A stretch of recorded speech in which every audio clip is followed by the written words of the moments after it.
दोस्तों, आप लोग तो जानते ही हैं कि चंद्रमा हमारी पृथ्वी का एक उपग्रह है, लेकिन क्या आप चंद्रमा के बारे में कुछ ऐसे रहस्यों के बारे में जानते हैं जो आज तक वैज्ञानिक भी नहीं सुलझा पाए। चांद के रहस्यों में सबसे बड़ा रहस्य यही है कि आखिर चांद का जन्म कैसे हुआ। इसके पीछे विज्ञान के अपने अपने तर्क हैं और धर्म ग्रंथों की अपनी मान्यताएं हैं। तो फिर चलिए जानते हैं इन रहस्यों को।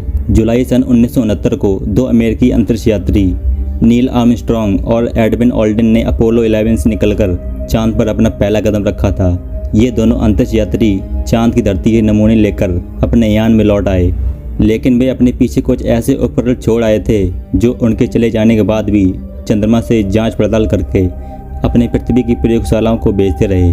जो अपोलो 11 ईगल 2 नामक अंतरिक्ष यान के साथ जुड़ा हुआ था। जितनी देर अपोलो 11 चांद की धरती पर रहा, उतनी देर ईगल 2 चांद के चक्कर लगाता रहा। ईगल 2 में तीसरे अंतरिक्ष यात्री माइकल कोलिस अपने दोनों साथियों का इंतजार कर रहे थे।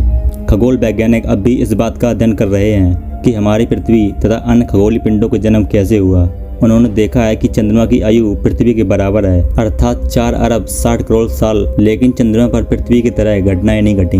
वहाँ सक्रिय ज्वालामुखी और अन्य गतिविधियां लगभग 3 साल पहले ही समाप्त हो गई थीं। इस प्रकार चंद्रमा पर किसी पिंड के प्रारंभिक इतिहास के चिन्ह मिल जाते हैं। ये चिन्ह ज्यों के त्यों बने हुए हैं और किसी भी भूगर्भ प्रक्रिया के कारण समाप्त नहीं हुए हैं। सह अभिवृद्धि सिद्धांत कहता है कि पृथ्वी और चंद्रमा का निर्माण साथ साथ हुआ है। यह सिद्धांत विफल रहा क्योंकि यह नहीं बता सका आखिर चंद्रमा में लौह कोर की कमी क्यों है। यदि दोनों का निर्माण साथ साथ हुआ होता तो उनकी संरचनाएं भी समान होनी चाहिए थी।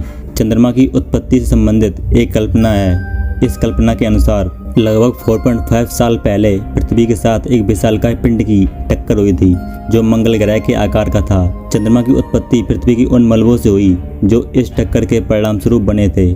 इस टक्कर के फलस्वरूप चांद का जन्म हुआ। शोधकर्ता अपने इस सिद्धांत के पीछे अपोलो के अंतरिक्ष यात्रियों के जरिए चांद से लाए गए चट्टानों के टुकड़ों का जिक्र करते हैं। इन चट्टानी टुकड़ों पर थिया नाम के ग्रह की निशानियां दिखती हैं। चंद्रमा पृथ्वी और थिया दोनों के तत्वों से मिलकर बना है जो एक दूसरे से थोड़े बहुत अलग थे।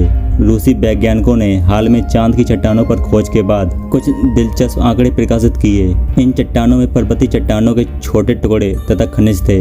इन चट्टानों की पृथ्वी की चट्टानों से तुलना की गई तो देखा गया कि कुछ चट्टानें पृथ्वी जैसी थीं, लेकिन इनमें पानी नहीं था और पोटेशियम व सोडियम की मात्रा भी बहुत कम थी। सोवियत संघ ने कुछ साल पहले कि चंद्रमा के धरातल में टिटेनियम, लोहा तथा सिलिकॉन के कण पृथ्वी के वायुमंडल में ऑक्सीकृत नहीं होते। इसका अर्थ है कि उन पर जंग नहीं लग सकती। तो ये थी चांद से संबंधित कुछ बातें जिस पर आज भी खोज जारी है। तो दोस्तों, आपको ये वीडियो कैसी लगी कमेंट में जरूर बताना। अगर अभी तक आपने वीडियो को लाइक और शेयर नहीं किया है तो जरूर कर देना और साथ में चैनल को भी सब्सक्राइब जरूर कर देना, जिससे आगे आने वाली वीडियोस आपके पास सबसे पहले पहुंचे।